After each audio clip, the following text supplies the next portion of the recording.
नमस्कार, स्वागत है आपका संवाद 365 में। मैं हूं दिग्विजय सिंह चौहान। उत्तराखंड के विधानसभा चुनाव के परिणाम सामने आ चुके हैं। प्रदेश में एक बार फिर से बीजेपी अपनी सरकार बनाने जा रही है। हालांकि मुख्यमंत्री कौन होगा इसको लेकर के अभी भी सस्पेंस है, लेकिन आज इस वीडियो में हम बात करेंगे उत्तराखंड की राजनीति से जुड़े उन 5 मिथकों के बारे में जिस पर हर किसी की नजर थी। इन 5 मिथकों में से 3 मिथक तो टूट गए, लेकिन 2 मिथक अभी भी बरकरार हैं। उत्तराखंड की राजनीति में जो सबसे बड़ा मिथक माना जाता था वो ये कि उत्तराखंड में किसी भी दल की दोबारा सरकार नहीं बनती थी, यानी कि एक टर्म कांग्रेस पूरा करती थी और दूसरा टर्म बीजेपी का आ जाता था। लेकिन इस बार ये सबसे बड़ा मिथक बीजेपी ने तोड़ दिया। बीजेपी ने सत्ता वापसी एक बार फिर से उत्तराखंड में की है। पिछली बार बीजेपी की 57 सीटें आई थी, लेकिन इस बार 48 सीटें आई हैं। इसके बावजूद भी उत्तराखंड में बीजेपी की सरकार बन रही है। अब हम अगर बात करें ये मिथक कहां से कायम हुआ, 2002 में जब उत्तराखंड में पहले विधानसभा के चुनाव हुए तो उस वक्त एनडी तिवारी के नेतृत्व में कांग्रेस ने अपनी सरकार बनाई थी। 2007 में यह मिथक कायम रहा और 2007 में सत्ता परिवर्तन हुआ, बीजेपी की सरकार बनी। उस दौर भुवन चंद्र खंडूड़ी को मुख्यमंत्री बनाया गया, उसके बाद डॉक्टर रमेश पोखरियाल निशंक को, और आखिरी समय में एक बार फिर से भुवन चंद्र खंडूड़ी को उत्तराखंड का मुख्यमंत्री बनाया गया। इसके बाद साल 2012 के चुनाव हुए। साल 2012 के चुनाव में बीजेपी सत्ता से बाहर हो गई और कांग्रेस ने सत्ता में वापसी कर दी, यानी कि यह मिथक बरकरार रहा। इस बार कांग्रेस की सरकार बन गई। हरीश रावत मुख्यमंत्री बने, लेकिन उससे पहले विजय बहुगुणा इस सरकार में मुख्यमंत्री थे। उसके बाद विजय बहुगुणा को हटाया गया, हरीश रावत मुख्यमंत्री बने। एक बहुत बड़ा दल बदल भी हुआ, बीच में राष्ट्रपति शासन भी लगा। 2017 में एक बार फिर से उत्तराखंड में विधानसभा के चुनाव हुए थे और 2017 में हुए इन विधानसभा चुनाव में बीजेपी की सत्ता में वापसी हुई और कांग्रेस सत्ता से बाहर हो गई। बीजेपी ने 2017 में 57 सीटें जीती थी और यह मिथक लगातार कायम रहा कि उत्तराखंड में एक बार बीजेपी की सरकार और दूसरी बार कांग्रेस की सरकार। लेकिन 2022 के हुए विधानसभा चुनाव में यह मिथक टूट गया और बीजेपी ने 2017 के बाद एक बार फिर से 2022 में सत्ता में वापसी की है और इस तरह से उत्तराखंड की राजनीति का सबसे बड़ा मिथक बीजेपी ने तोड़ दिया। अब बात कर लेते हैं उत्तराखंड की राजनीति से जुड़े दूसरे बड़े मिथक के बारे में। यह दूसरा बड़ा मिथक ये कहता है कि उत्तराखंड की राजनीति में रानीखेत विधानसभा सीट से जो भी विधायक चुनकर के आता है उसकी पार्टी विपक्ष में बैठती है। अब इस तरह के आंकड़ों पर अगर हम नजर डालें तो साल 2002 में रानीखेत विधानसभा से अजय भट्ट जीते थे बीजेपी से, लेकिन उस वक्त सरकार कांग्रेस की बनी थी, बीजेपी विपक्ष में थी। 2007 के चुनाव में कांग्रेस के करण महारा चुनाव जीते, लेकिन कांग्रेस पार्टी सरकार नहीं बना पाई और कांग्रेस विपक्ष में रही।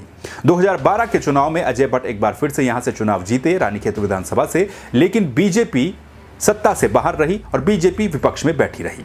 2017 के चुनाव में रानीखेत की सीट से एक बार फिर से करण महारा जीतते हैं, लेकिन कांग्रेस सरकार नहीं बना पाती है, कांग्रेस विपक्ष में रहती है। 2022 के हुए विधानसभा चुनाव में यहां पर करण महारा और बीजेपी के प्रमोद नैनवाल के बीच मुकाबला था, लेकिन इस बार यहां से बीजेपी के प्रमोद नैनवाल चुनाव जीते हैं और बीजेपी सरकार भी बना रही है। यानी कि इस बार उत्तराखंड की राजनीति से जुड़ा और रानीखेत विधानसभा से जुड़ा यह दूसरा सबसे बड़ा मिथक टूट गया। जो पार्टी वहां से जीत करके आई उसी की सरकार इस बार उत्तराखंड में बन रही है। अब बात करते हैं तीसरे सबसे बड़े मिथक की। उत्तराखंड की राजनीति में यह मिथक भी बड़ा रोचक है कि उत्तराखंड में जो भी शिक्षा मंत्री रहता है वो अपना अगला चुनाव हार जाता है। ऐसा क्यों हुआ, यह मिथक कहां से कायम हुआ, इस पर अगर हम नजर डालें तो साल 2002 में जब चुनाव हुए थे उससे पहले जब उत्तराखंड बना, अंतरिम सरकार बनी, अंतरिम सरकार में तीरथ सिंह रावत शिक्षा मंत्री थे। 2002 में विधानसभा के चुनाव हुए, तीरथ सिंह रावत अपना चुनाव हार गए।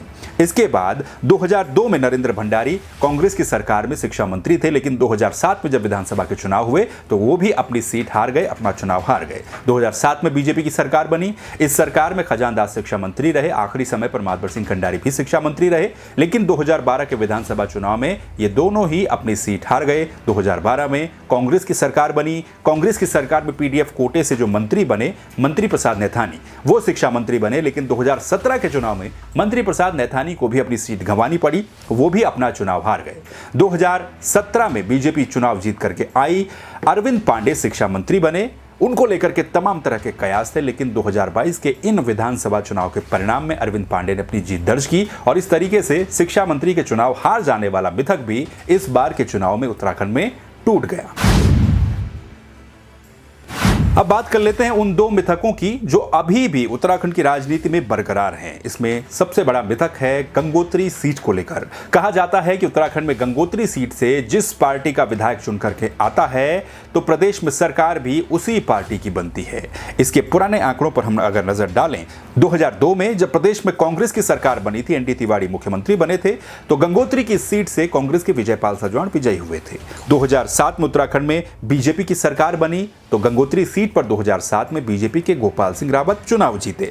इसके बाद 2012 के विधानसभा चुनाव हुए। 2012 के विधानसभा चुनाव में गंगोत्री सीट कांग्रेस के कब्जे में गई। यहां से विजयपाल सजवाण एक बार फिर से चुनाव जीत कर आए और प्रदेश में सरकार भी कांग्रेस की ही बनी।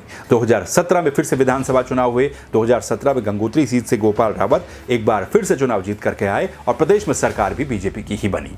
यानी कि साफ तौर पर 2017 तक जो परिणाम थे वो ये नजर आते थे कि गंगोत्री सीट से जिस पार्टी का विधायक चुनता है, प्रदेश में सरकार भी उसी पार्टी की बनती है। इस बार इस सीट को लेकर के काफी तरह के कयास थे, क्योंकि यहां से जो बीजेपी ने प्रत्याशी अपने उतारे थे वो नए प्रत्याशी थे। लेकिन उसके बावजूद भी 2022 के विधानसभा चुनाव में गंगोत्री सीट फिर से बीजेपी के खाते में गई और बीजेपी के सुरेश चौहान यहां से चुनाव जीत करके आए हैं। इसी के साथ ही प्रदेश में बीजेपी की सरकार भी बन रही है। यानी कि उत्तराखंड की राजनीति का और गंगोत्री विधानसभा का यह मिथक अभी भी बरकरार है कि प्रदेश में उसी की सरकार बनती है जो विधायक गंगोत्री से चुन करके आता है।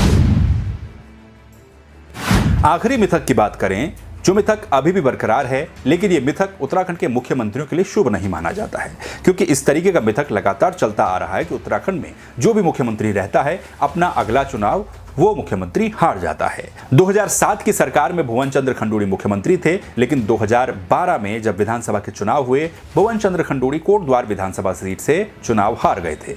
2012 में बनी सरकार में, क्योंकि उसके बाद विजय बहुगुणा मुख्यमंत्री बने, लेकिन विजय बहुगुणा चुनाव उसके बाद लड़े नहीं। हरीश रावत मुख्यमंत्री उस सरकार में बने थे बाद में, और 2017 में जो विधानसभा के चुनाव हुए उसमें हरीश रावत 2 सीटों से चुनाव लड़े, लेकिन हरीश रावत दोनों ही सीटों पर चुनाव हार गए। 2017 में जब बीजेपी की सरकार बनी, त्रिवेंद्र सिंह रावत मुख्यमंत्री बने, उसके बाद बीच में तीरथ सिंह रावत बने। हालांकि ये दोनों ही नेता अपना चुनाव नहीं लड़े और आखिर में मुख्यमंत्री बनने वाले पुष्कर सिंह धामी चुनाव लड़े। लेकिन 2022 के इन परिणामों में प्रदेश में बीजेपी की सरकार तो बन गई, लेकिन पुष्कर सिंह धामी अपना चुनाव हार गए। और इस तरह से उत्तराखंड में मुख्यमंत्रियों के हारने का सिलसिला, या फिर यूं कह लें कि उत्तराखंड में मुख्यमंत्रियों के हारने का जो मिथक है वो इस बार भी बरकरार रहा। तो उत्तराखंड विधानसभा चुनाव के परिणाम सामने हैं। सरकार बीजेपी की बनी है। कांग्रेस का प्रदर्शन निराशाजनक एक बार फिर से रहा है, लेकिन उत्तराखंड की राजनीति से जुड़े इन 5 मिथकों में से 3 बड़े मिथक टूट गए, लेकिन 2 मिथक अभी भी बरकरार हैं, कायम हैं। आपको ये वीडियो कैसा लगा कमेंट करके आप बता सकते हैं। इन मिथकों के बारे में आपकी क्या राय है वो भी आप कमेंट करके बता सकते हैं। खबरों को देखने के लिए संवाद 365 को आप सब्सक्राइब कर लीजिए। फिर मिलेंगे नई वीडियो के साथ, नई खबरों के साथ। तब तक के लिए नमस्कार।